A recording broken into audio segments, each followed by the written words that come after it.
Hi everyone, আসসালামু আলাইকুম। কেমন আছেন সবাই? আই হোপ সবাই ভালো আছেন। তো আলহামদুলিল্লাহ আমিও ভালো আছি। তো আপনাদের সাথে ছোট্ট একটা ভিডিও শেয়ার করব, মিনি ব্লগ। তো দেখো, আমি কিছুদিন না, পরশু দিন আমরা বাড়ি থেকে আসছিলাম, মানে রাঙামাটি থেকে। তখনই আমাদের বাসার মধ্যে কোনো রান্নাই ছিল না, কারণ এত দূর থেকে আসছি, রান্না তো করা যাবে না যেহেতু।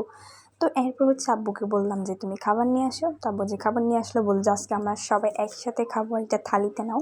তো বড় একটা থালি নিয়ে ফেললাম। তো থালির মধ্যে আব্বু পোলাও আনছে, এরপর এখানে 2টা রোস্ট ছিল, তো ওই যে মাংস ছিল। তো আমরা মাংস দিয়ে খেয়েছি আমরা 3 জন। তো ওই যে ওইখানে ছিল সালাদ, তারপর আমার ভাই খাইছিল।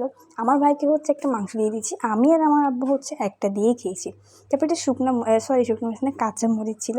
কাঁচা মরিচটা অতটা ঝাল ছিল না, ঝাল কমই ছিল।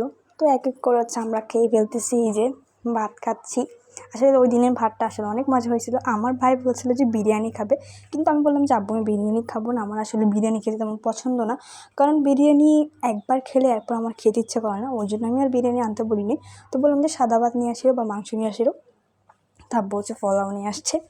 তো আসলে ভাতটা কিন্তু অনেক মজা হয়েছিল আর অনেক ভালো লেগেছিলো। তো কেমন লেগেছে অবশ্যই কিন্তু জানিয়ে দেবেন। আমার তো লাইক দিয়ে পাশে থাকবেন। আল্লাহ হাফিজ।